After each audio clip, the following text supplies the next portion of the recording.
Maui is known for being expensive, but I don't think you need to have a luxury budget to have a great time on the island. Let's talk about the free or cheap things that you can do beyond the resorts, from cultural workshops to hidden historic sites.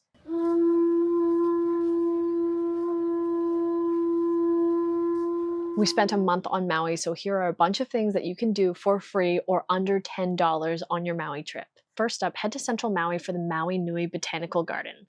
It's a sanctuary for native plants that you won't see in the resorts, and entry is only $5 a person. They have a QR code system and a free app, so you scan the QR code at each of the plants and the app will tell you information about the plants, how ancient Hawaiians used them for medicine, canoes, and clothing. I personally was so excited to see the variegated banana tree. Variegated banana trees are believed to originate from tropical regions of Southeast Asia and the Pacific Islands. They're known as the Hawaiian AA plant and were historically prized because of how rare they are. These plants have a rare natural mutation known for their white and green marbled leaves. Maui Nui Botanical Gardens is a great, budget-friendly, and educational spot. And just down the road is the Maui Tropical Plantation. It's free to walk around the grounds and enjoy the views of the Waikapu Valley. They do have a paid tram tour, but you can easily just walk around. If you have kids or you just like animals, you can also grab a bag of duck food for $2.50. There's a farm store, shops, and a restaurant on site, but you can easily just go in for a wander. For nature lovers, head a little bit south to the Kealia Pond National Wildlife Refuge. That whole area has a raised boardwalk that takes you over the salt marsh. It's a really well-maintained area and it's completely free. It's one of the best spots on the island to find the endangered Hawaiian stilt and coot. The signs along the path teach you all about the local ecosystem. And if you're in the area on a Thursday, the South Maui Gardens has a market on Thursdays, but you can go all of the time. They have a giant chess set, plants on sale, and on Thursdays you'll be able to see local artisans selling crafts, local fruits, and year-round they've got food trucks there, so you're able to pick up food, check out the plants, and just explore the grounds completely free. They also have a tortoise on site, so be sure to check them out while you're there. If you want to learn some local history, sign up for a Maui walking tour. They are free tours that are run entirely on tips. They're offered in Kihei and now in Wailuku. The Kihei free tour happens Mondays and Wednesday evenings and run for about 80 minutes. Make sure to sign up online in advance.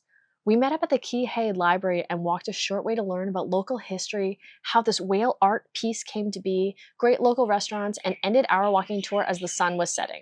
The transition of Kihei from a dusty fishing village to the Kihei that is there now is very interesting. Next up is the shops at Wailea. You don't need to spend any money at the mall to have a good time. The shops at Wailea offer free cultural workshops. We attended the Lei Po'o workshop, which is where you make a flower crown. Unlike the lei you wear around your neck, these are braided to be worn on your head. All of the materials were provided, and a local expert teaches you how to make your own with fresh tropical flowers. I loved learning how to make one, and it's a very family-friendly workshop, but you need to be there early because there are only so many seats for every class. So show up a little bit early to check out the mall and wait for the class to start. We just took this really cute class at the shops here at Wailea, and everyone in the class got to make their own. They give you a bunch of flowers, teach you how to put the whole thing together, and it's really cute. And they teach a variety of classes here at Wailea. The shops at Wailea, there's like hula dancing. We're definitely gonna come back, and everything is free. They also host Polynesian shows at the mall and other cultural workshops. Check their calendar online. It's a great way to escape the midday sun or something to do on a rainy day.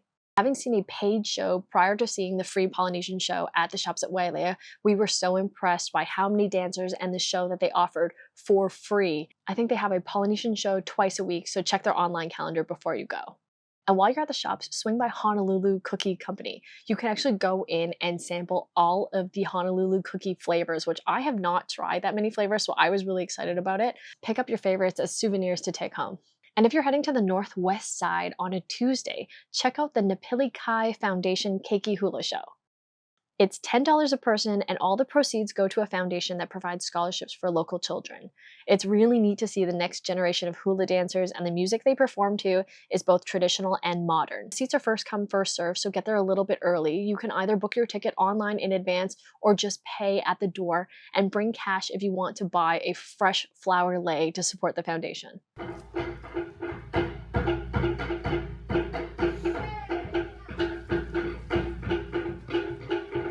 A park worth visiting is the Iao Valley State Monument.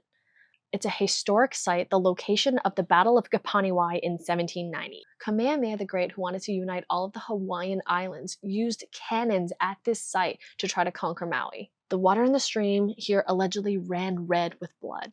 It does cost a small fee to visit the Iao Valley State Monument. It's $5 per person, and if you get a reservation online, it's $10 for parking. You can park outside of the park and simply walk in for your $5 fee, but be sure to make a reservation to go in advance online. There's barely any cell service at the park, so you won't be able to do it outside, and you'll want to book this one in advance.